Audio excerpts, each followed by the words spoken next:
Buen día. Hola, buen día, ¿qué tal? Buen día. Hola, buen día. Bien.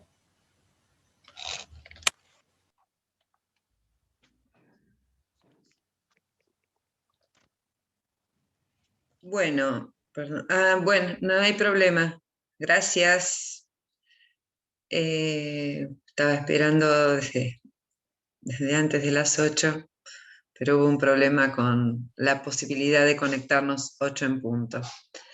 Bueno, antes de comenzar a hablar del recurso de apelación concedido libremente, el fin de semana, Antonella, me hiciste una pregunta, vos, ¿no? ¿Quién fue la que me hizo la pregunta por mail? Yo pregunté sobre el efecto diferido. Ah, Florencia. Perdón, sí, Florencia. Bueno, me gustaría que, así como te contesté en el mail, que vos esperabas una respuesta, seguramente que te evacuase ese fin de semana, me parecía un poco complejo poder explicar el efecto diferido y a través del mail, porque vos, bueno, me gustaría que la pregunta la realices vos directamente, así yo lo aclaro con el resto de tus compañeros. Y les pido, por favor, a los que tienen la cámara apagada que la prendan. Gracias, Oriana, Cristian, que ya no te dije Juan, ya vamos con una a favor. Bueno, me gustaría que la reiteres porque es muy importante, porque esto del efecto diferido suele generar algunas confusiones. Entonces, te escuchamos. Releo el mail que le envié. La pregunta que vos, lo que Yo te había generado a vos sí. inquietud. Porque yo, cuando lo explicó en clase, lo entendí, pero después cuando empecé a leer el manual de Palacios, lo que me generó duda es que el artículo 243 dice que el efecto diferido solo procede en las apelaciones en relación, Sí, y el 247 hablaba de los juicios ordinarios y sumarios, que sí. el recurso se funda cuando esté radicado en Cámara y se resuelve con anterioridad a la sentencia definitiva. Y yo no entendía cómo puede ser esto si no procede el efecto diferido en juicios ordinarios y sumarios, porque el efecto se concede libremente. Esa era mi primera pregunta. Sí, bueno, en realidad habría que haber leído el final del artículo 243, que es con el que arrancamos, dice que en determinados supuestos, ese artículo 243 habla del recurso concedido en relación. Y dice, sobre el final, el último párrafo, no lo voy a decir textual porque no lo sé textual, el último párrafo se refiere a que en determinadas situaciones se va a conceder con efecto diferido. Eso lo vimos en clase, cuáles serán los supuestos del efecto diferido. Ahora, analizando este artículo 243 con el 247, la primera parte del 247 habla de las apelaciones de las sentencias definitivas de los juicios ordinarios y sumarios. Y sobre el final, también de este artículo 247, dice, más o menos así, que es lo que te debe haber generado confusión, que las apelaciones diferidas se van a resolver antes del dictado de las sentencias apeladas de los juicios ordinarios y sumarios. Algo así es lo que dice el 247. Ahora, ¿qué significa esto? Cuando se concede el recurso de apelación con efecto diferido, ya lo dijimos en la clase anterior, pero viene bien refrescar la memoria, el recurso queda concedido. Lo que se difiere es la oportunidad de su fundamentación.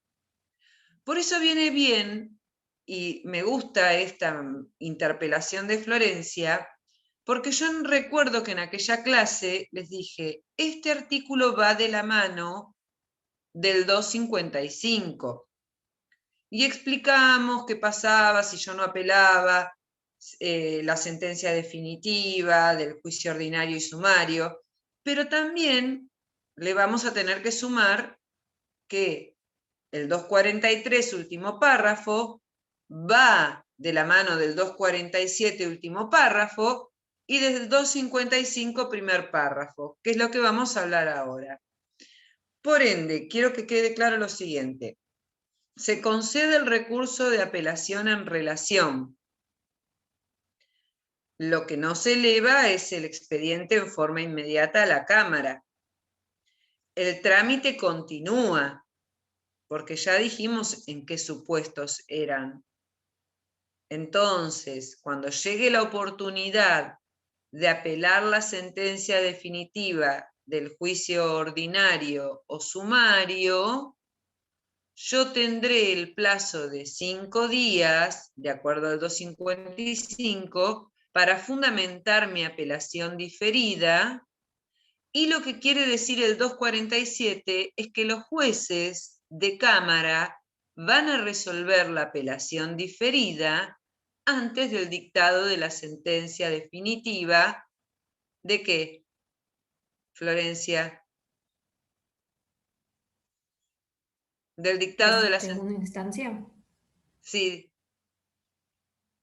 No, abrí el micrófono, por favor. El dictado de la sentencia de segunda instancia. El dictado de la sentencia definitiva de la Cámara, la segunda instancia. ¿Quedó clara tu inquietud? Que quizá haya sido la de algún otro compañero tuyo. Pero que estaría apelando otra cosa dentro del proceso para que espere. O sea, no entendí la última parte.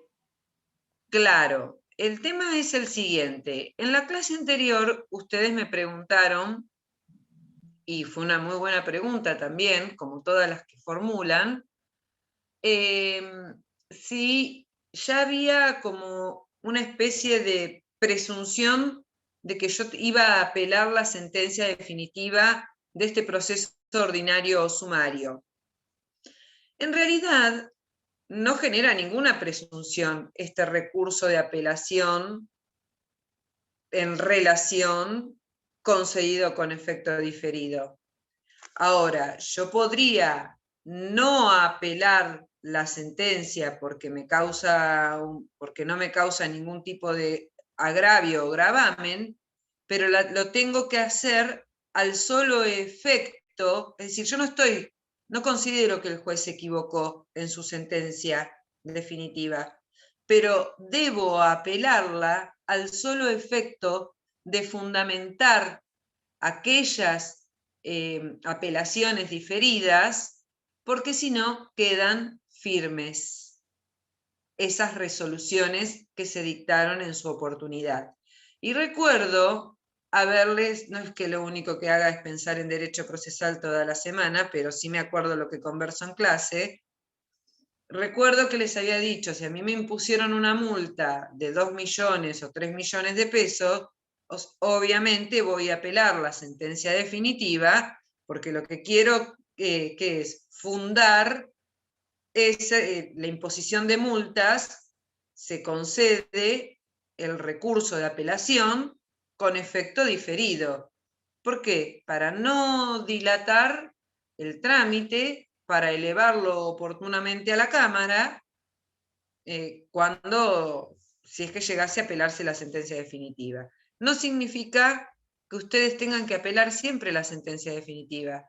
Si ese recurso que se ha concedido en relación en su oportunidad con efecto diferido realmente no les genera un perjuicio concreto, real, que sea necesario apelar la sentencia definitiva, no lo van a hacer y quedará firme y tendrán que pagar la multa. ¿Se entiende hasta acá lo que quiero decir? Sí, sí. ¿Sí? Bien. Ahora, lo que sí podría suceder, va para todos, pero ya que Antonella fue la que formuló la pregunta, podría suceder que yo apele la sentencia definitiva, como dije en la clase anterior, porque considero que el juez, al momento de valorar la prueba, realmente ha errado, está equivocado, etcétera, y además de apelar la sentencia definitiva, voy a fundamentar, de acuerdo al 255, la apelación diferida. No sé si es un trabalenguas o les va quedando claro el proceso, el caminito. Sí, sí. Hablen Sí. ahora o callen. Hablen ahora o Sí. callen para siempre. Quedó claro. ¿Sí? ¿Quedó claro? Sí. Bueno, me parece fantástico. Florencia, ¿cuál era la otra parte de la pregunta?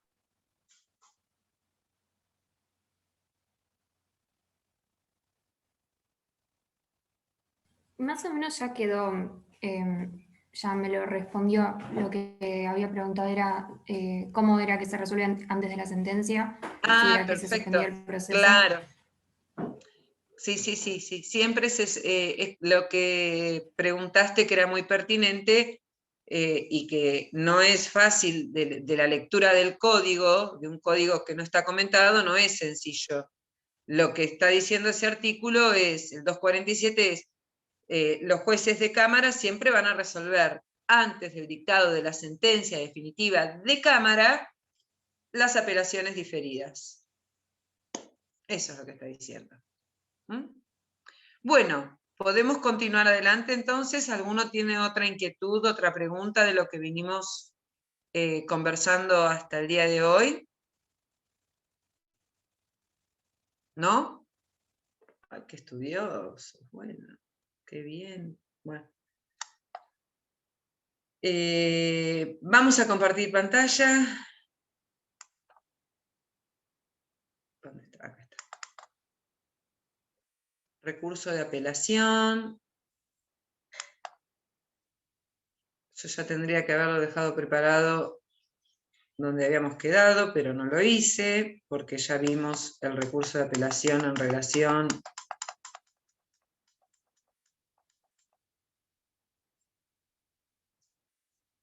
y acá están los supuestos, del efecto diferido, en los incidentes, en los hechos nuevos, cuando yo invocara un hecho nuevo y me lo rechazaren, en las ejecuciones de sentencia y en la preparación de la vía ejecutiva, solamente esos son los supuestos. En las ejecuciones de sentencia lo que omití decir en esa oportunidad, que más allá de que se conceda con efecto diferido, que se va a tratar cuando llegue a la Cámara, debe fundarse en ese momento. Es el único supuesto que debe fundarse en ese momento, en el momento de la interposición del recurso. Eso omití decirlo la clase anterior. Bueno, nos vamos a recurso concedido libremente. El recurso de apelación concedido libremente tiene una gran diferencia, no solo por el tipo de resoluciones que son objeto de la apelación, sino que la gran diferencia radica en la amplitud que tiene la Cámara para resolver este tipo de recursos que han sido concedidos libremente. ¿Por qué digo eso? Bueno, primero vamos a analizar sobre qué sentencias, que ya lo dijimos muchas veces y en reiteradas oportunidades, pero la verdad que no viene para nada mal volver a reiterarlo. Únicamente procede el recurso de apelación concedido libremente contra sentencias definitivas de juicios ordinarios y sumarios. Y como bien dice el título de este slide, todo el procedimiento se realiza en segunda instancia, a diferencia de lo que vimos con el recurso concedido en relación. Recuerden que todo el trámite se realizaba en primera instancia, es decir, la fundamentación del recurso, el traslado del memorial, es decir, todo se realiza en primera instancia. En cambio, en este supuesto, cuando es concedido libremente, todo el trámite del recurso se realiza en la Cámara. Lo único que hace, ni más ni menos, el juez de primera instancia es ver si están cumplidos los requisitos de admisibilidad, porque podría decir que no ha sido interpuesto en tiempo y podría denegarlo. ¿Y qué pasaría si lo deniega? Y bueno, yo tengo otro mecanismo que no se llama recurso, que es la queja por apelación denegada, que ya lo vamos a ver sobre el final de la clase. Cuando llega el expediente a la Cámara, se va a ordenar que sea puesto en secretaría. Es todo tiene mucho ritualismo todo el procedimiento en la Cámara. Que sea puesto en secretaría a los efectos de ¿qué? A los efectos de la radicación de las salas, a no ser, como dijimos en los supuestos anteriores, que ya tenga radicación en sala y no sea necesario sortearlo. Una vez que se notifica en qué sala ha recaído, el litigante puede recusar con expresión de causa a alguno de los magistrados. Esta notificación de que el expediente ya tiene radicación de sala y que ya ha sido puesto en secretaría, va a dar inicio al plazo para la presentación de la expresión de agravios. ¿Cómo se notifica esta resolución?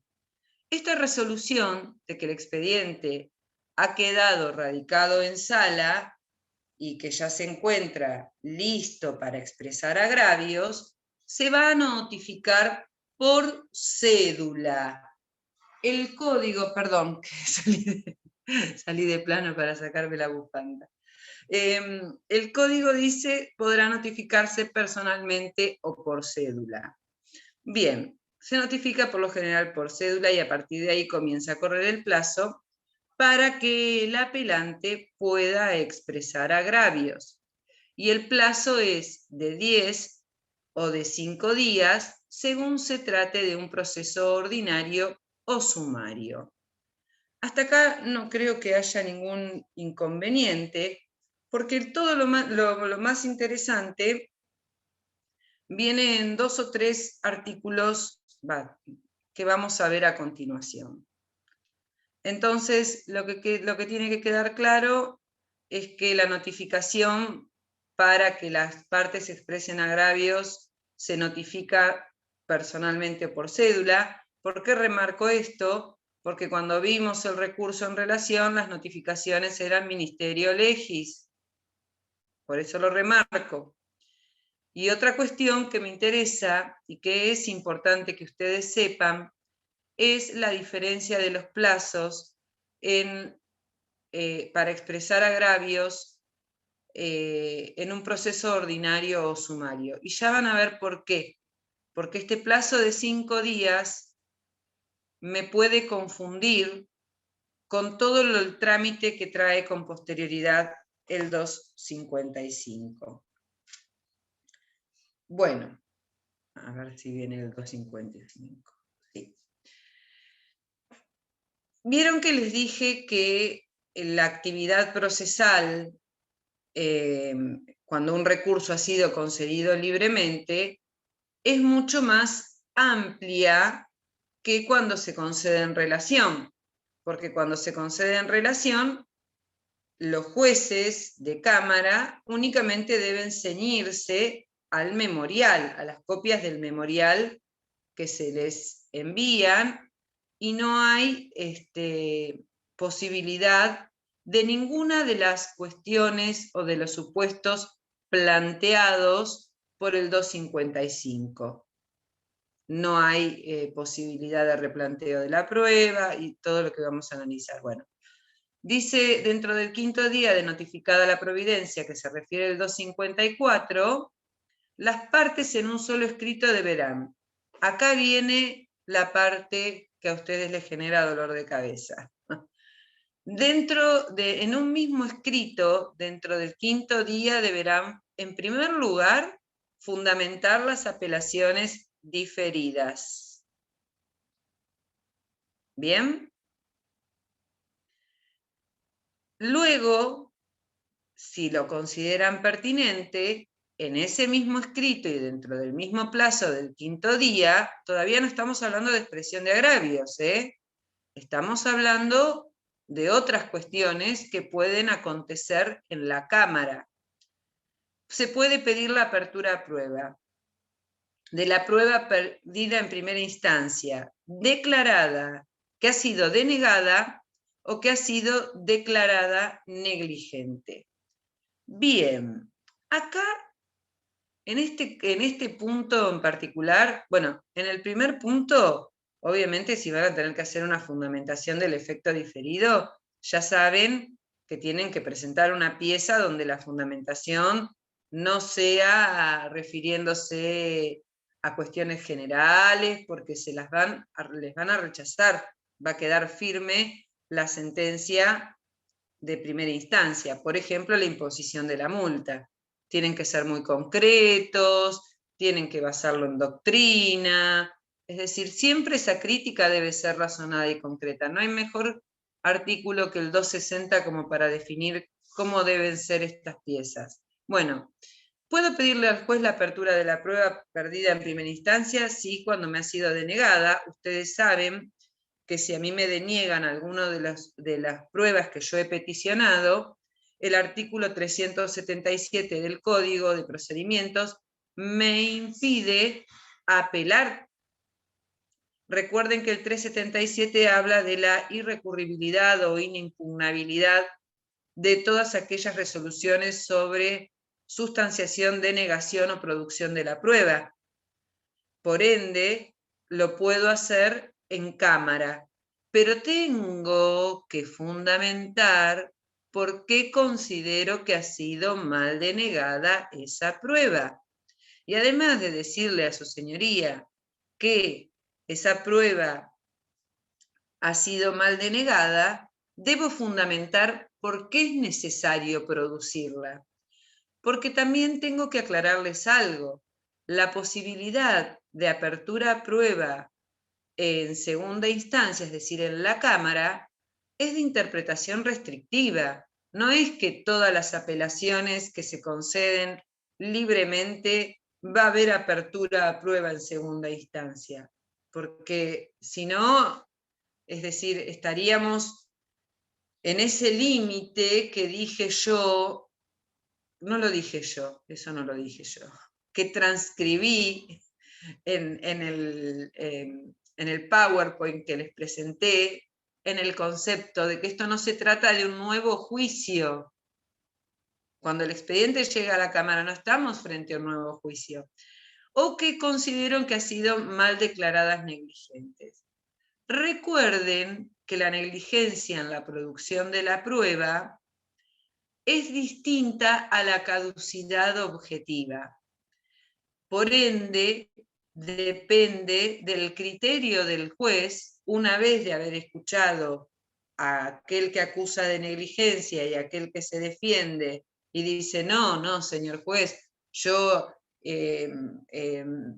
actué con prudencia, diligencié en tiempo y en forma la prueba, se trató únicamente de este caso de la pandemia, vamos a suponer un caso fortuito de fuerza mayor. Bueno, y ahí los jueces de Cámara van a tratar de ver si realmente ha sido mal declarada negligente.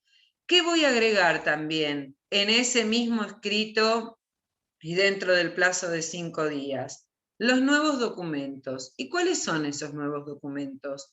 Son documentos que aparecen con posterioridad al llamamiento de autos para sentencia, o que yo declaro no haber tenido conocimiento de ellos.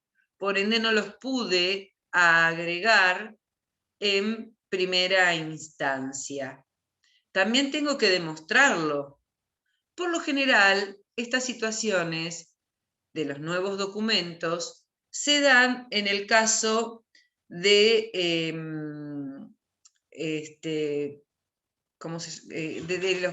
los juicios de simulación, juicios de usucapión. Podría darse, bueno, no vendría a ser el caso porque ese es un voluntario, entonces no vamos a ese ejemplo. Pero podría darse, por ejemplo, en las simulaciones, en la reivindicación de un bien inmueble. Tenemos la reivindicación de un bien inmueble y resulta que con posterioridad al llamamiento de autos para sentencia aparece el documento por el cual ese bien inmueble se demuestra acabadamente que pertenecía a la persona demandada. Eso se llaman nuevos documentos. Y Chiarasi denomina que esta posibilidad de agregar un nuevo documento es una excepción muy, pero muy marcada del artículo 333 o 332 del Código de Procedimientos Civil y Comercial de la provincia de Buenos Aires. Otra cuestión que puedo solicitar es la confesión en segunda instancia. La confesión en segunda instancia debe darse únicamente sobre hechos que no hubiesen sido objeto de la prueba en primera instancia. Es decir, Kielmanovich dice que en un juicio sumario siempre es sobre hechos nuevos y en el ordinario sí se produjo prueba confesional en primera instancia, pero sobre hechos que hubiesen sido objeto que no hubiesen sido objeto, de esa prueba en primera instancia. También es de carácter, obviamente, excepcional. Y el último no lo alcanzo a leer, si me lo dicen, que dice en el último rengloncito. Citación de un hecho nuevo. La citación acreditación de un hecho nuevo. Acreditación de un hecho nuevo. Bien. Ese caso particular de la acreditación de un hecho nuevo es cuando yo no tuve la oportunidad de alegarlo dentro del plazo que estipula el artículo 363 del Código de Procedimiento Civil y Comercial de la provincia de Buenos Aires. Es decir, ¿cuándo no lo pude alegar? Y no lo pude alegar dentro del plazo del 5º día que establece este artículo. O bien, la acreditación de este hecho nuevo puede ser, miren acá viene otro enlace, ¿qué pasaba cuando yo planteaba un hecho nuevo y me lo denegaban? ¿Podía pedir replanteo? El replanteo de la prueba únicamente se da cuando ha sido denegada o mal declarada negligente. Eso se llama replanteo de la prueba. Esto es producción de prueba en segunda instancia. ¿Qué pasaba cuando yo planteaba un hecho nuevo en tiempo y en forma y el juez directamente me lo denegaba? ¿Qué podía hacer yo en ese momento? ¿No se podía apelar de lo personal con efecto diferido? Claro, muy bien, muy bien. Entonces, acá podría darse cualquiera de las situaciones. Podría darse que yo esté apelando, que yo esté fundamentando la denegatoria de un hecho nuevo que formulé oportunamente y que el juez me denegó, o bien acreditando un hecho nuevo que no pude hacerlo en la oportunidad del 363. 363, ¿no? Creo que sí. Del 363. 363, sí, está bien. Bueno, ¿qué pasa con esto que tengo que hacer dentro del 5º día? Bueno, de algunas cuestiones la Cámara va a resolver sin necesidad de sustanciación, es decir, no le va a dar traslado a la contraria, pero de otras sí o sí debe dar traslado a la contraria. ¿Y qué dará traslado a la contraria? le va a dar traslado a la contraria del inciso 1, es decir, del primer supuesto, que es de la fundamentación del recurso. ¿Quién tiene el micrófono abierto? Yo, Graciela. Sí. ¿Se hace todo en un mismo escrito o cada una de estas fundamentaciones va en escrito separado? En un solo escrito. Porque escrito. todos tienen que ver con la fundamentación del recurso, bueno, es la fundamentación del recurso diferido y todo lo que yo le pido a su señoría que se realice en segunda instancia. Lo que no en el mismo escrito es la expresión de agravios.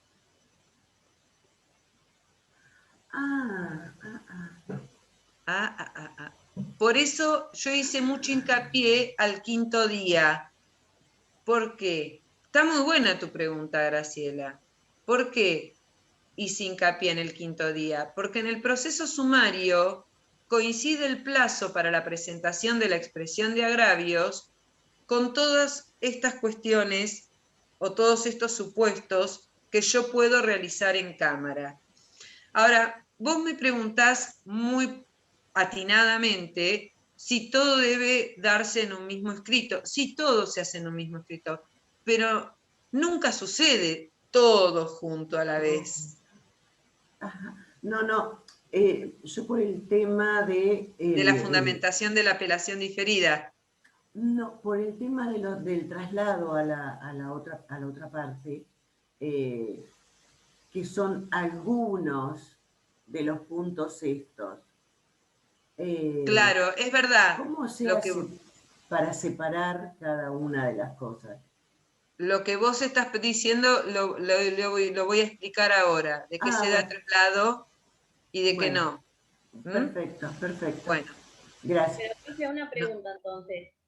O sea, supongamos que se den todos o se den algunos, esos van en un mismo escrito, pero no va con la expresión de agravios. Ahora, si fuese un proceso sumarísimo, sumario, eso va con el mismo plazo que tengo para presentar la expresión de agravios. En ese caso, ¿iría todo en un mismo escrito o serían dos? No, es lo que acabo de decir recién, no, la expresión de agravios es una pieza que va por separada. No, es más, te rechaza la Cámara directamente el recurso. Ok, gracias. Y cargas con las costas. Pues si vos llegas a fundamentar un recurso concedido con efecto diferido y expresar agravios en un mismo escrito, no va a admitir el tratamiento del recurso directamente, lo deniega. Va por pieza separada. Bueno, ¿de qué se da traslado? Se da traslado, obviamente, de los nuevos documentos, de la fundamentación de los recursos con efectos diferido, se da traslado de los hechos nuevos por 5 días y por Ministerio Legis, y obviamente de la confesión en segunda instancia, pero de lo único que no se da traslado es del replanteo de la prueba.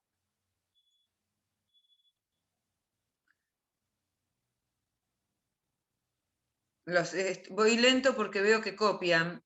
Del replanteo de la prueba, es decir, los jueces deciden, sin necesidad de sustanciación, si van a abrir o no abrir a prueba sobre aquellas que fueron denegadas o mal declaradas negligente. Vuelvo a insistir, y perdónenme que sea tan insistente, cuando pido la apertura a prueba en segunda instancia, tengo que fundamentar por qué considero que ha sido mal denegada o mal declarada negligente. No es suficiente un escrito que diga, señor juez de cámara o excelentísima cámara departamental, vengo en tiempo e informa a solicitarle que se me conceda la prueba informativa que me ha sido denegada en primera instancia. Pues no voy a decir, no les van a hacer lugar. Tienen que fundamentar porque consideran que esa prueba informativa ha sido mal denegada y porque esa prueba informativa, vamos a una más contundente, la pericial.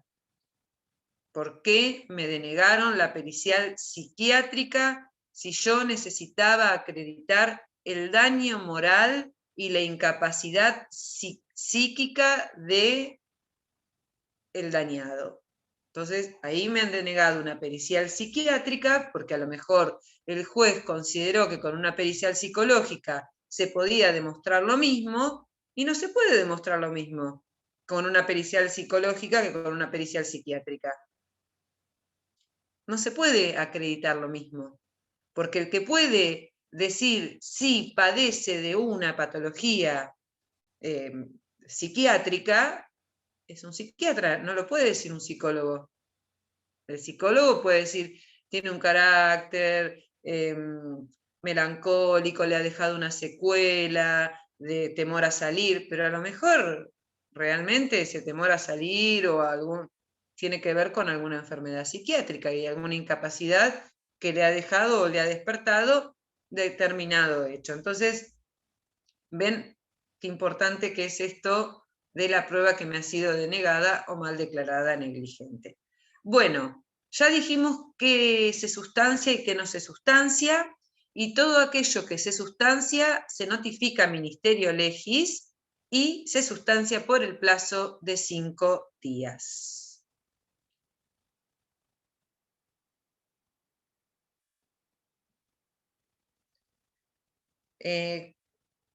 ¿Puedo continuar? Sí, profe. Bueno, ya está, para que yo la verdad que siempre me adelanto. Es lo que acabo de explicarles recién, que es de lo que se da traslado y que no se da traslado. Así que esto quede claro, lo que no puse aquí fue la forma, que se las aclaré recién, que es Ministerio Legis, y no puse el plazo, que es de 5 días. Bueno, ¿qué sucede en la Cámara con respecto a la prueba? En lo concerniente a la producción de la prueba en segunda instancia, realmente se aplican las mismas reglas, operan las mismas reglas de primera instancia para la producción de la prueba. Si se tratare de la confesional, ¿qué les estoy queriendo decir? Que el juez va a llamar a una audiencia. Si se tratare de un hecho nuevo, en ese caso se acompañará toda la prueba documental, se pedirá la producción de alguna otra prueba. Lo que es importante, en este caso en particular, es que sí deben estar presentes todos los miembros del tribunal, es decir, de los 3 camaristas que integran la sala, de todos los actos de prueba, siempre que hubiese sido solicitado por alguna de las partes. Una vez concluidas la etapa probatoria, que es todo lo que vimos hasta hace un instante, los autos quedan para alegar. Es decir, se les permite a las partes alegar. Y tienen un plazo de 6 días para alegar. Ahora bien, si fuese en medio de una audiencia, y es lo que se utiliza en la actualidad, se alega in voce, se alega en la audiencia, se alega en voz, a viva voz. Eso quiere decir con alegación in voce. No sé si me quieren hacer alguna pregunta al respecto. Esos 6 días, yo otra vez, ¿Sí? esos 6 días, ¿son comunes, 3 para cada parte o los 6 para cada uno. 6 para cada una de las partes. Ah, bien. Gracias. Es como sucede en el proceso ordinario, de primera instancia, que en el proceso ordinario... Son 12 días, 6 y 6. Claro. Ajá. Acá ocurre exactamente lo mismo. Bien, gracias. Bien, esto es con respecto a todo aquello que va a resolver el juez antes de entrar a la expresión de agravios. Que quede claro porque es interesante que sepan que el juez, como lo dijimos, recién lo conversamos gracias a la pregunta de Florencia, el juez, antes de entrar a analizar la cuestión fondal del recurso, va a resolver, por ejemplo, las apelaciones diferidas. Va a resolver, por ejemplo, ese hecho nuevo. Va a resolver, por ejemplo, la incorporación de ese nuevo documento. Siempre antes del dictado de la sentencia definitiva. Antes de entrar, como les dije, a la cuestión fondal, a lo que hace a mi expresión de agravios.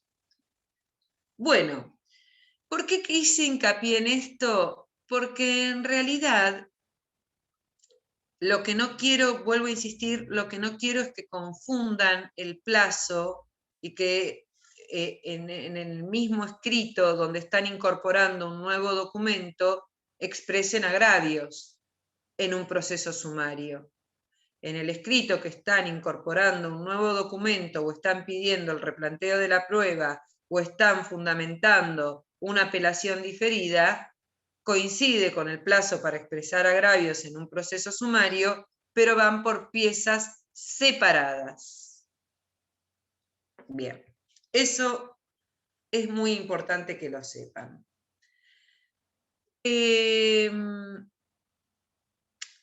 La expresión de agravios. La verdad que la mejor definición está dada por el artículo 260, que ahora lo vamos a leer. Es la carga procesal, es una importante carga procesal para el apelante. ¿Por qué?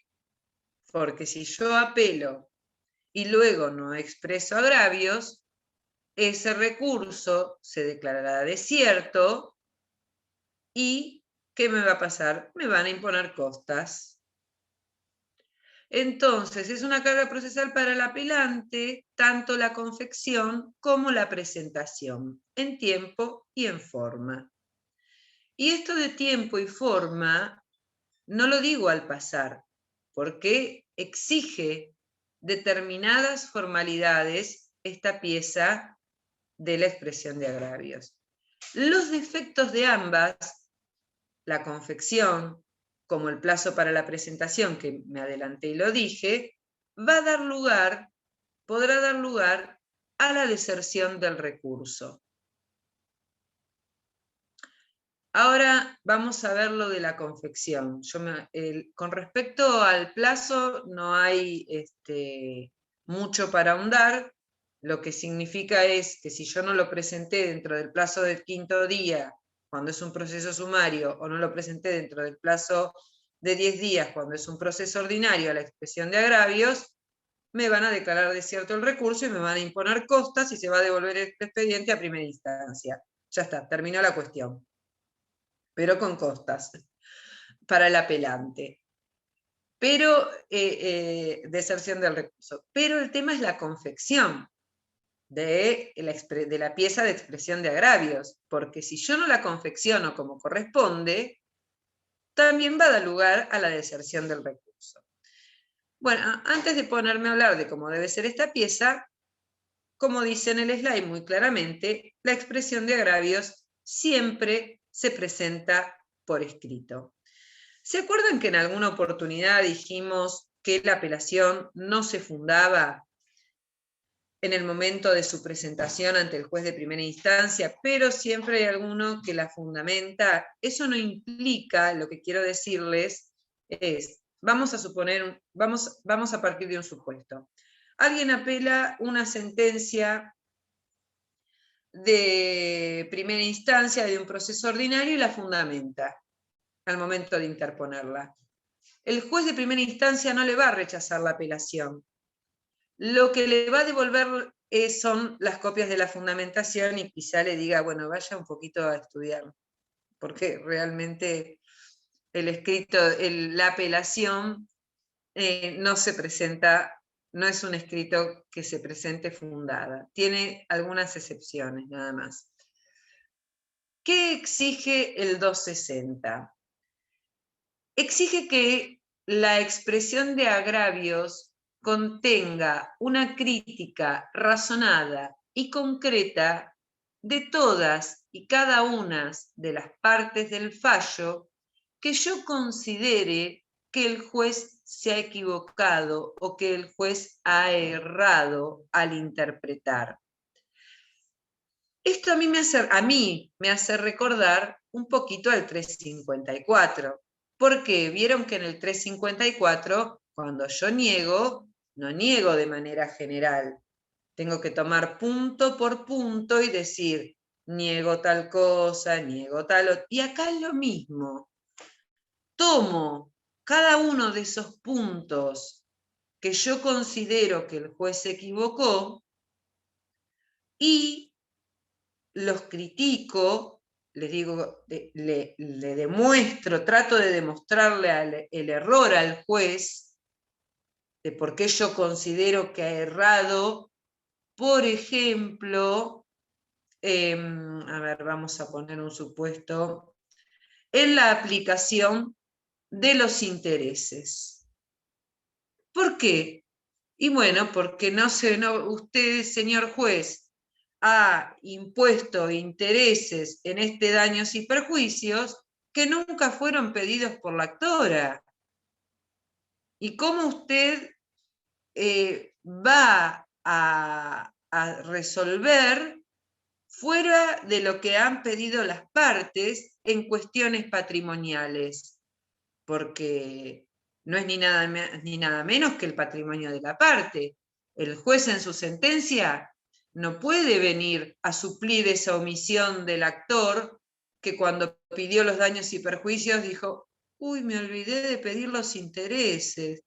Bueno, quizás su señoría lo subsane al momento de dictar sentencia. Acá también tengo que aclararles que con respecto al caso que di, que es un poco, acabo de darles un caso puntual. Dije un daños y perjuicios, donde el actor omitió pedir intereses, el juez al momento de resolver no solamente le hace lugar a su petición de daños y perjuicios, actualiza el monto, etcétera, etcétera, sino que además aplica los intereses que el actor omitió hacer al momento de interposición de su escrito de demanda.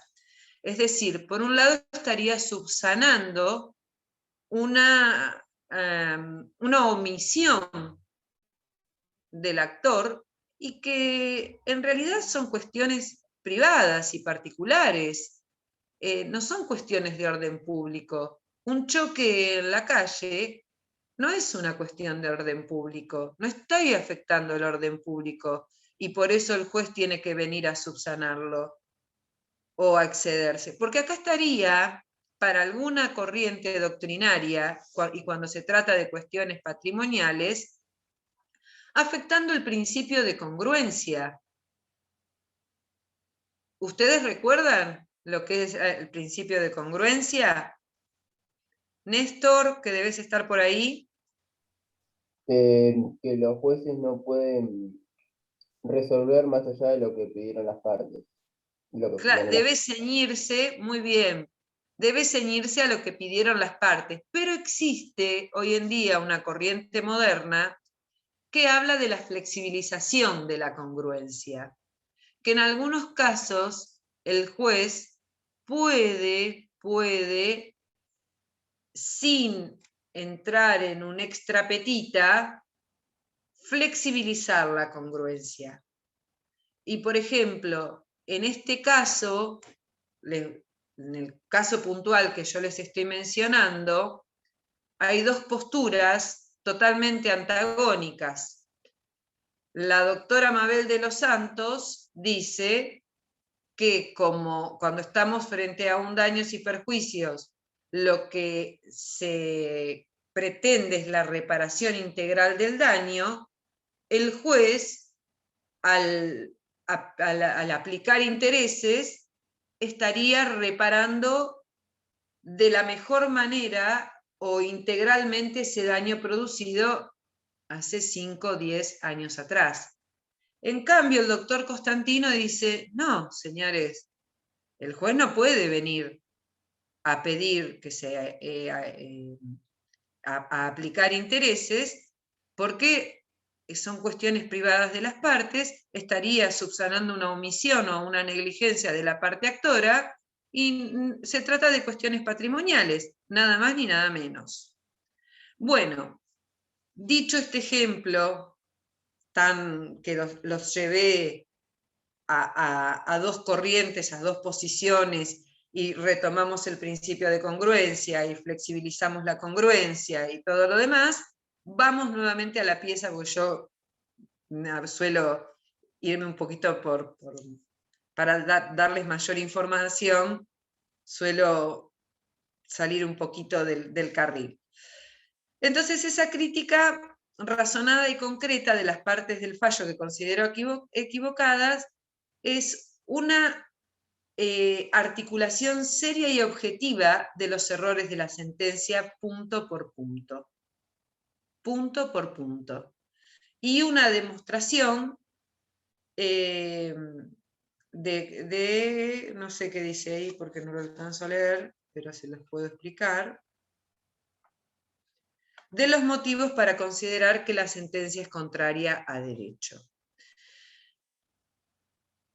No sé si alguien quiere hacerme alguna pregunta con respecto a la expresión de agravios, que es una pieza que considero tan importante. No yo,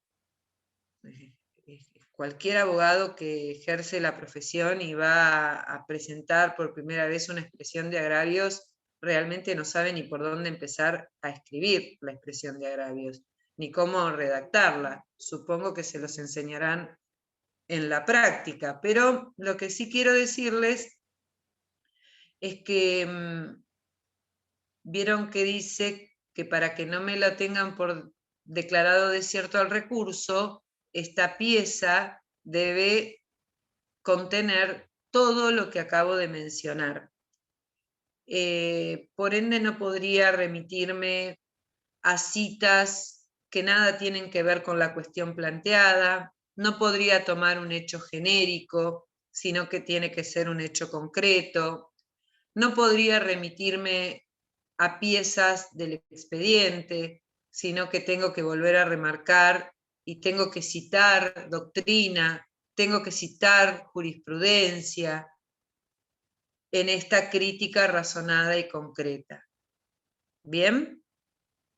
Bueno, de la expresión de agravios se corre traslado al apelado por el plazo de 5 días o de 10 días. Acá me entró una duda, pero bueno, se corre traslado en lo que no se hace es por cédula, se hace ministerio legis. ¿Quedó claro?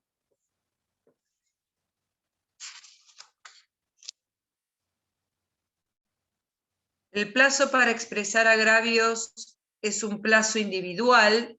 ¿Por qué digo esto? Porque puede ser que nos encontremos frente a un litisconsorcio, facultativo. En ese caso, cada uno de los litisconsortes tendrán el plazo para expresar agravios a partir del momento en que han sido notificados, por eso digo que es un plazo individual, y si no lo hacen en tiempo o en forma, obviamente se declara desierto el recurso. Ya aclaré la duda que se me había generado en mi cabeza. La bilateralidad al apelado, que es por nota, es por 5 o por 10 días, dependiendo del tipo de proceso. Ahí está, ya está. No hay lugar a discusión al respecto. Bueno, la contestación por parte del apelado es facultativa. Es lo mismo que sucede con el memorial. ¿Y por qué digo que es facultativa? Porque el apelado no puede introducir absolutamente nada en esta expresión de agravios. Únicamente, si hubo replanteo de la prueba y se le dio traslado del hecho nuevo, es ahí donde pudo hacer una intervención de defensa. Pero acá no le trae ninguna consecuencia sancionatoria, sino contesta la expresión de agravios. La sanción más grande que le trae es que ha perdido la oportunidad procesal de hacer un descargo al contestar la expresión de agravios. Nada más ni nada menos. Ahora, antes de avanzar, quiero decirles que en la Cámara, no siempre el proceso, la sustanciación o el tratamiento del recurso se finiquita con el dictado de la sentencia definitiva de Cámara. Puede darse que finalice por uno de los modos anormales de determinación del proceso, es decir, del tratamiento del recurso, lo trae el artículo 267, que es el dictado de la sentencia definitiva de la Cámara. Pero puede que termine ¿por qué podría terminar? La conciliación. Podría darse la composición, se llama. Sí, podría haber composición, sí. ¿Qué más? ¿Allanamiento? No. No. No. ¿Desistimiento? Por desistimiento. Por desistimiento del recurso. Muy bien, antes de que se dicte sentencia, yo puedo desistir del recurso y cargaré con las costas generadas en Cámara. Y la otra, para no estar toda la mañana con los modos anormales de terminación del proceso, podría ser, que ya la venimos nombrando, por deserción. La deserción del recurso es un modo anormal de terminación del proceso o del tratamiento del recurso. Llamamiento de autos para sentencia. A ver si es el próximo slide, porque yo siempre me adelanto. Incumplimiento, presentación. Bueno, que siempre me adelanto. Deserción del recurso, incumplimiento de las cargas, presentación en tiempo y presentación en forma. Se declara desierto y ¿qué pasa? Queda firme la sentencia de primera instancia. Nada más ni nada menos y con la imposición de las costas. ¿Es importante entonces? Muy importante. Presentarlo en tiempo y en forma. Porque vuelvo a insistir en algo. El juez, si la presentación de la expresión de agravios no cumple con las formalidades exigidas por el 260, directamente lo declara desierto. Y en otro caso, que me olvidé de mencionarles de deserción del recurso, es cuando hay varios apelados y no se acompañan las copias de la fundamentación para que se corra traslado para estos apelados. Lo primero que va a hacer el juez de Cámara lo va a intimar al apelante por un plazo de 5 días para que acompañe las copias. Y si no las acompaña dentro de ese plazo de 5 días, le va a declarar desierto el recurso. Es decir, si no se acompañan las copias de la expresión de agravios cuando existe más de un apelado, lo primero, por sus facultades saneadoras, los jueces de cámara van a decir, te doy un plazo de 5 días para que presentes las copias. Eso se notifica a Ministerio Legis, bueno, no las presenté, se me declara desierto el recurso. Y siempre tenemos que hablar de la cuestión de la imposición de las costas. Eso es muy importante. Porque, como le explico, ¿por qué hago hincapié en esto de la imposición de las costas? ¿Cómo le explicamos a nuestro cliente que porque no supe hacer una expresión de agravios perdí un recurso? Ese es el tema. Y que encima va a tener que pagar las costas. Por eso hago tanto hincapié en estos temas. Y que son de una tratativa muy, muy importante. Y bueno, voy a ver si les puedo acompañar, adjuntar alguna expresión de agravios para que ustedes vean cómo se hace, cómo se realiza, antes de que lleguen a la práctica, que después los de la práctica me dicen que no saben nada, nos dicen a nosotros que no saben nada de derecho procesal. Cosa que nos queda muy en duda, pero porque si no, no hubiesen pasado las instancias de aprobación. Bueno, conclusión de la causa en segunda instancia. Presentación de la expresión de agravios y eventualmente su contestación. Ya dije que era eventualmente. Resolver los recursos concedidos con efecto diferido. Sustanciar y resolver las cuestiones de prueba pertinente. No alcanzo a leer el último slide. Incorporar los alegatos de las partes. Incorporar los alegatos de las partes, y puse algo más. El otro ya sé que se llama ya autos para sentencia y se notifica. Se notifica, sí. Se notifica, bueno. Bueno, todo esto es lo que va a revisar el juez previo al llamamiento de autos para dictar sentencia. Si la presentación de agravios fue hecha en tiempo y forma, y su eventual contestación, es decir, si ya está vencido el plazo, va a resolver previamente los recursos concedidos con efecto diferido. Acá viene el 247. Va a sustanciar, como ya les había dicho previamente, las cuestiones pertinentes a las pruebas, y como ya resolvió estas cuestiones pertinentes a las pruebas, va a incorporar los alegatos, si hubiera alegatos, porque recuerden que los alegatos también son una carga de la parte. No es una obligación alegar. No es una obligación alegar. ¿Pueden no haber alegado las partes? ¿Se les puede haber dado el plazo para alegar y no alegaron? Sí. Y entonces, nada, no alegaron. Perdieron la oportunidad de reforzar sus dichos con respecto a las pruebas. Nada más. Bueno, concluida toda esta etapa de revisión que hace el juez, piensen que todavía no entró a tratar la cuestión fondal, que es la expresión de agravios. Se llama autos para sentencia, y este llamamiento de autos para sentencia se notifica a las partes y pasa el expediente para el acuerdo. ¿Por qué digo, se cortó? ¿Me escucharon bien? No, profe.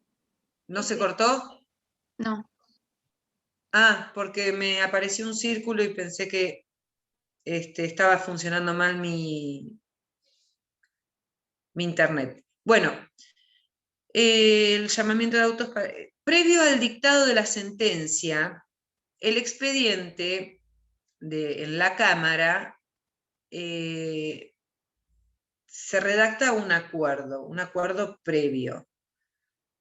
El primero que va y se sortea el tratamiento de ese recurso entre los miembros de la sala. El primero que va a tener el expediente a la vista para analizarlo, para analizar esa expresión de agravios, es el presidente. Si justo el presidente es el presidente de la sala, si justo, porque no hay un presidente por sala, quiero aclarar esto. El presidente le toca presidir, se va sorteando entre los jueces de cámara, y les toca presidir la cámara, no la sala. Vamos a suponer que en nuestra sala tenemos al presidente de la cámara. Bueno, primero le va a tocar a él el análisis del expediente, y luego le tocará a los otros miembros de la sala. El acuerdo. Bueno, ¿a qué se denomina acuerdo? Se denomina así a la reunión de los jueces que integran el cuerpo colegiado a los efectos de emitir una resolución. En forma previa a la redacción de ese acuerdo, como acabo de decirles recién, cada camarista estudia de manera individual el expediente y emite su voto. Acá el voto no es impersonal, como es en el recurso concedido en relación. Acá el voto es individual. El orden de estudio y votación de las causas se determina al azar por un sorteo. Cada integrante del tribunal deberá dar su voto en el orden del sorteo preestablecido, y ello lo hará en forma personal y de manera fundada. ¿Cómo se hace? En realidad, en ese acuerdo previo, que... A ver, ¿qué hora es? Voy bien, voy bastante bien, porque quiero hablar de la queja y quiero finalizar con esto. En ese acuerdo previo se toman cada uno de los agravios y se redacta, por ejemplo, que a fojas tanto se ha presentado fulano de tal, e interpuesto la demanda, el demandado ha contestado a fojas tanto, se produjo prueba, todo eso hace al acuerdo previo. Y después dicen cuáles han sido los objetos de apelación. Y entonces comienzan a tratar cada uno aquello que fue objeto de apelación. Eso es ya el voto. Primero el acuerdo, luego el voto de cada uno de ellos. Obviamente, para que la sentencia sea válida, tiene que contar con la mayoría del acuerdo, es decir, de los votos de los integrantes de la sala. 2-1, el empate de que todos están a favor de la modificación o la revocación o la confirmación de la sentencia, pero si todos los votos son dispares, esa sentencia no es válida. ¿Quedó claro?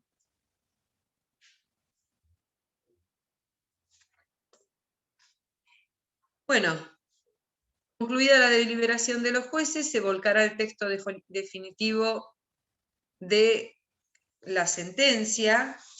No sé qué puse aquí al costado. La sentencia se registra en el libro correspondiente. Hay un libro de sentencias en cámara, con las firmas de aquellos, de los jueces, va firmado por los jueces, y el secretario es el que certifica la autenticidad del acto. Así es como se concluye en cámara la sentencia definitiva. Me quedó una o dos cositas para decirles. Los jueces en cámara tienen la posibilidad de, yo no me acuerdo si es el 271, el artículo, tienen la posibilidad de que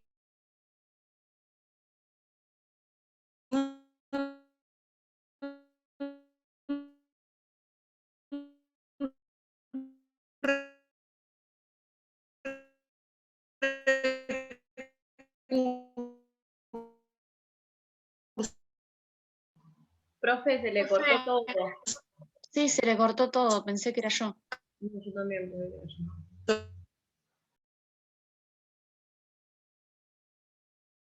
ha sido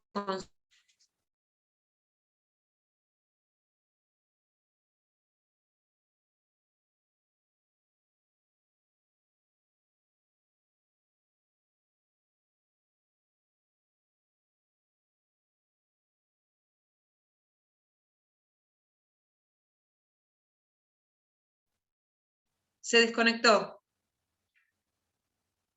Sí, no se escuchó nada, se trabó todo.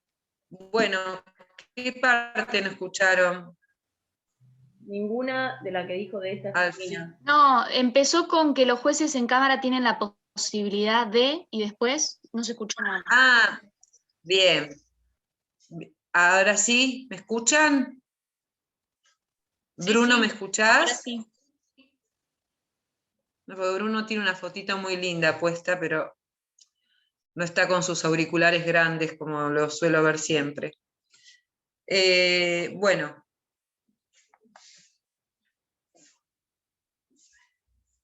Bien. Lo que dije fue lo siguiente. Si en primera instancia yo interpongo un recurso de apelación, y el juez me lo concede en relación, y yo considero que debe haber sido concedido libremente, ¿puede ocurrir? ¿Puede ocurrir? Sí. Tengo el plazo de 3 días para que el juez modifique el tipo de concesión del recurso. Si debió ser en relación o debió ser libremente. Bien. Si llega a la Cámara y la Cámara advierte lo mismo, advierte que en vez de, es decir, no lo advirtió el apelante, no lo advirtió el juez de primera instancia, lo advierte la Cámara, si debió ser en relación, lo modifica y toma los fundamentos. Pero si debió ser libremente, lo debe remitir nuevamente a primera instancia para que el juez lo modifique o lo corrija. Bien, dicho esto, que era lo que me faltaba mencionarles, vamos a la queja, que está prevista en el artículo 276, si mal no recuerdo, del Código de Procedimiento 75, queja por apelación denegada. Es cuando directamente yo interpongo en primera instancia mi recurso de apelación y el juez me lo deniega. Me deniega la apelación por considerarla extemporánea, por considerarla que no es pertinente, que no se trata de una resolución apelable. Esos podrían ser los supuestos de la queja. Entonces, lo único que me queda a mí, porque si no se cierra la instancia, es ir en queja a la Cámara. Directamente ir en queja a la Cámara porque me han denegado la apelación. La queja se presenta dentro del plazo del 5º día en la Cámara por escrito y fundada. No le puedo decir a su señoría, a la excelentísima Cámara Departamental, no le puedo decir que vengo legal, tiempo y forma a interponer una queja porque me denegaron la apelación. No, no, tengo que fundamentar por qué considero que ha sido mal denegada mi apelación.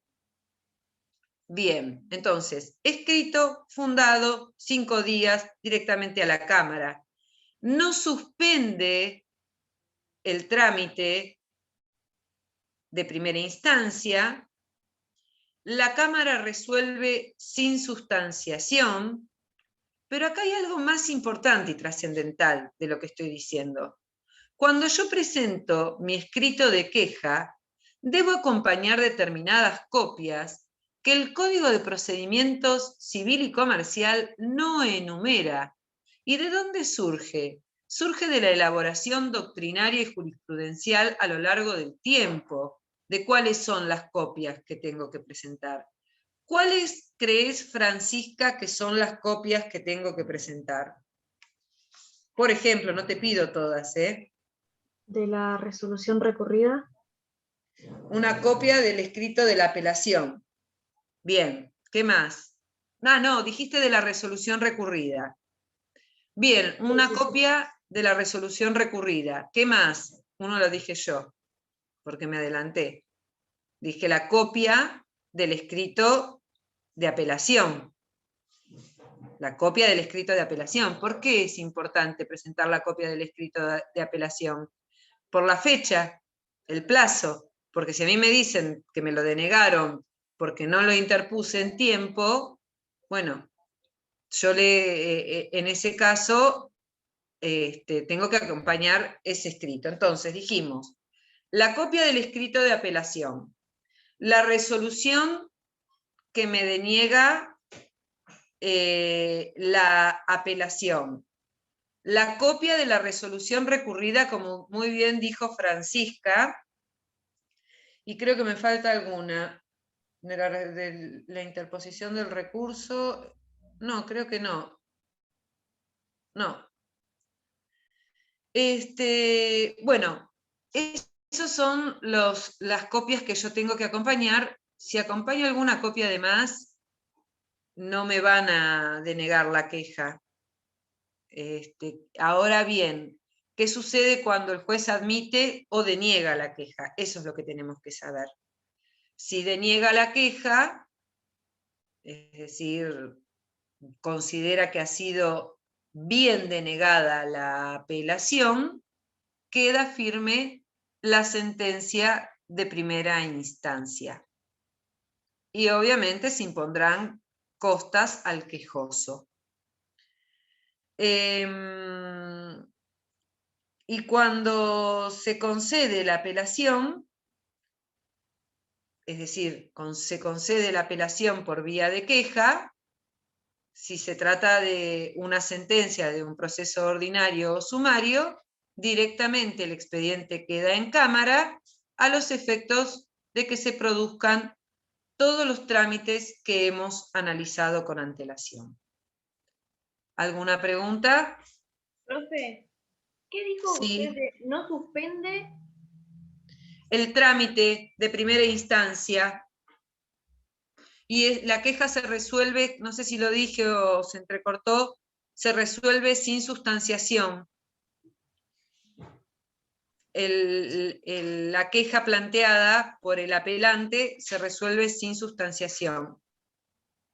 Y es importante el 277 que dice las mismas objeción sobre el efecto del recurso.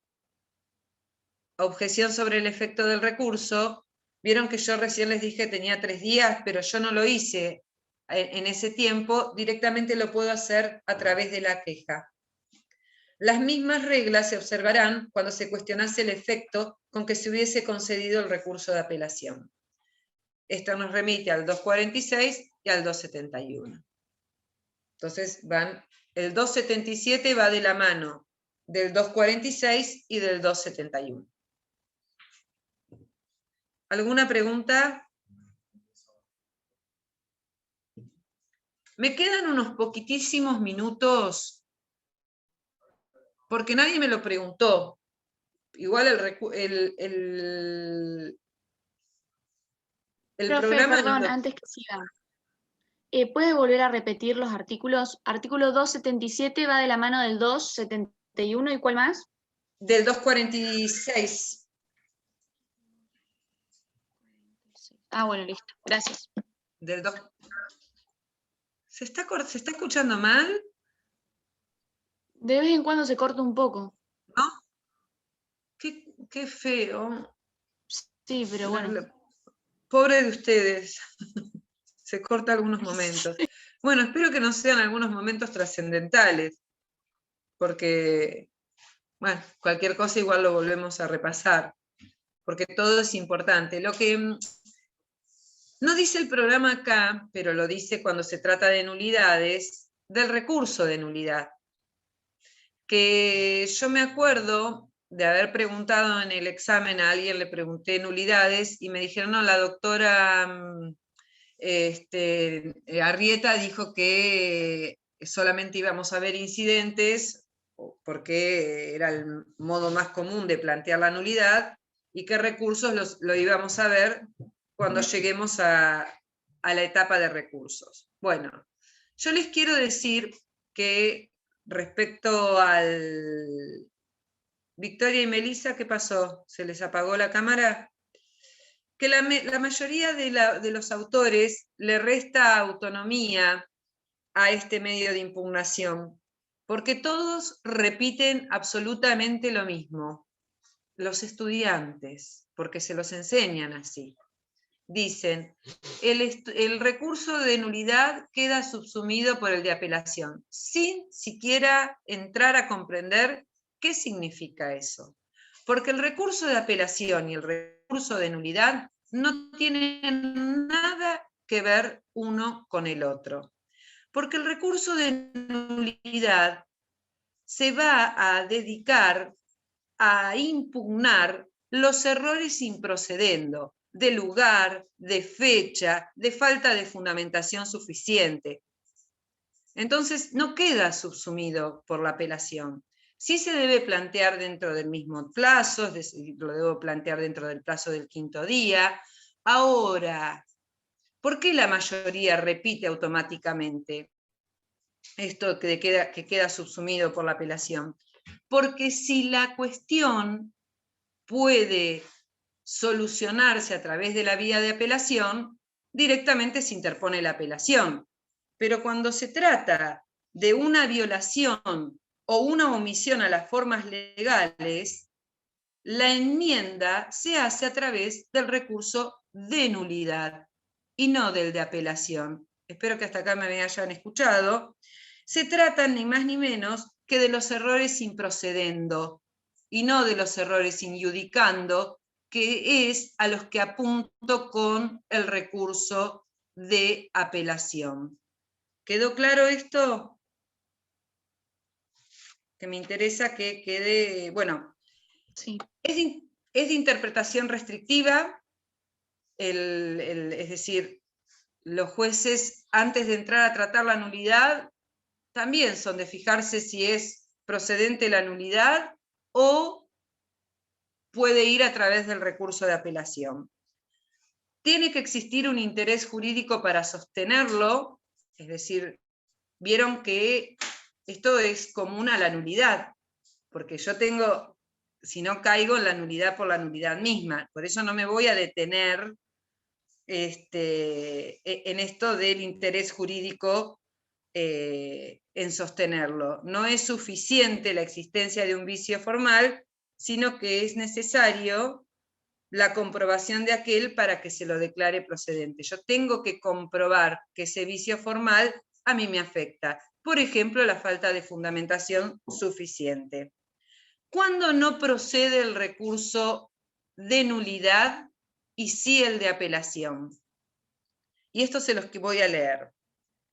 No es procedente el recurso de nulidad porque se puede obtener su saneamiento a través de la apelación. ¿Cuándo? Cuando hay falta de análisis de la prueba. Cuando hay errores injudicando. Ya dijimos que solo era para errores improcedendo. Cuando existe una omisión del estudio de las pericias sobrantes en autos. Otra vez volvemos a las pruebas.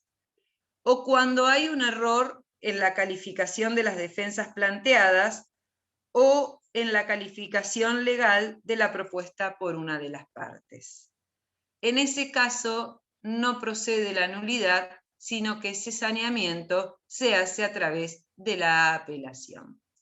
Y con esto he finiquitado todo lo que es recursos ordinarios.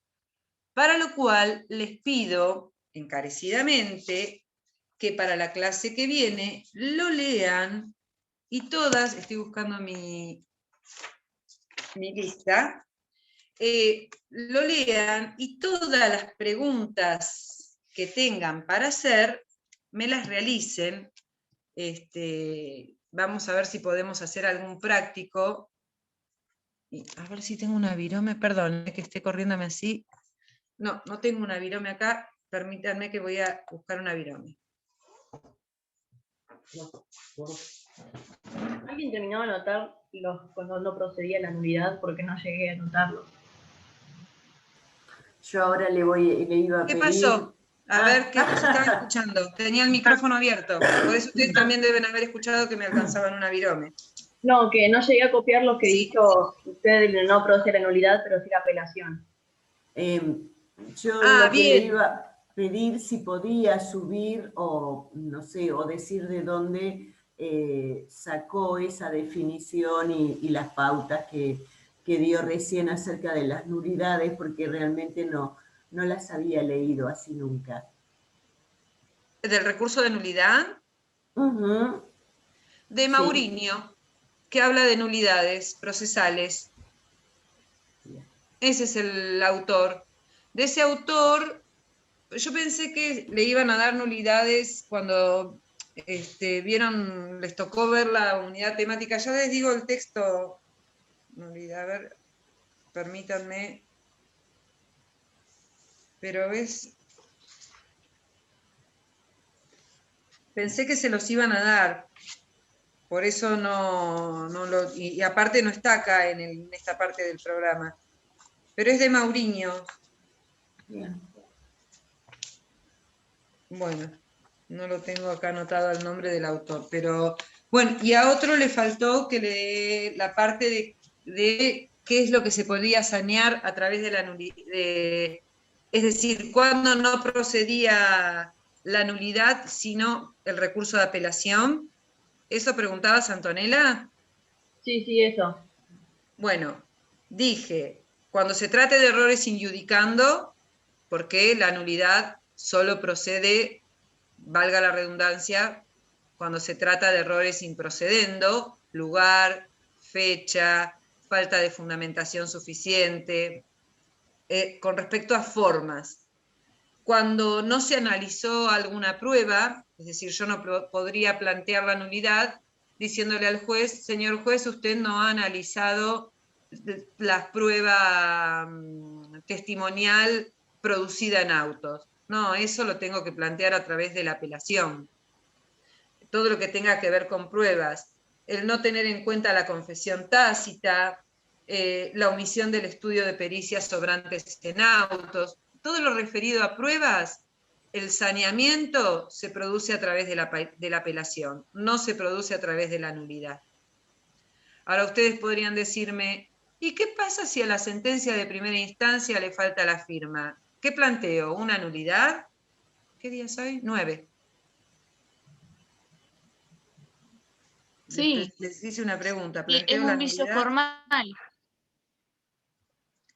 La inexistencia del acto no se puede plantear. Es una inexistencia. ¿Quién me contestó? Yo, Lautaro. Y Fiorella. Sí. No, a Fiorella le conocí a vos Lautaro no. Pero no, es un acto inexistente. Entonces, la pregunta es un poquito intencional. Por eso ustedes vieron que yo en ningún momento dije falta de firma. Yo dije lugar, fecha, falta de fundamentación suficiente, pero nunca dije la falta de firma, porque la falta de firma de la sentencia genera lo que acaba de decir Lautaro, es un acto jurídico inexistente. Juan Santiago está. Noelí. Acá, profe. Ah, estás ahí. Bueno, Arana Candela. Dijo que se tenía que retirar para ir al médico, lo puso en el chat. Sí, se retiró hace poco. Estuvo. Bueno. Delfina, yo creo que la vi a Delfina. Acá, presente. Ahí está Delfina, sí, la había visto. Antonella está. Ayelén. Acá. López Zoe está, Igarza Néstor está, Matías Moyano está, Cristian está, Collado María Victoria, que aparecía y desaparecía en cámara, también está. Hoy es 9 del 6. Nicanor. Acá, profe. ¿Dónde estás, Nicanor? Ah, ahí te veo. Guillermo Liegvi está, Pane Bianco Zoe está, Florencia Peralta también. A ver, Di Francisco no lo vi. No está. Gabriela Coda está, Melissa Junger está, Bruno Díaz está, Schneide Oriana está. O'Brien no lo vi. Bueno, no lo vi nunca, pero no está. Y Graciela Contarino está. Y a ver, Jano está. Ya les puse todos presentes. A Juan Santiago, a todos. Así que los veo el miércoles que viene, que comenzamos con recursos extraordinarios en la provincia de Buenos Aires. Por ende, vuelvo a insistir, lean para ver si tienen dudas sobre todo lo que venimos hablando hasta ahora. Es muy técnico el tema de recursos. Si quieren escribirme, me escriben, pero hay respuestas que no las puedo dar por mail porque no sé cómo explicarlas por escrito y que la estudiante me quede claro que comprendió. Entonces, en esta posibilidad que tenemos tan acotada de interrelacionar este feedback que generamos, bueno, hacemos las preguntas que a lo mejor puede ayudar al resto de los compañeros. Muchas gracias y hasta el miércoles que viene. Gracias. Hasta luego.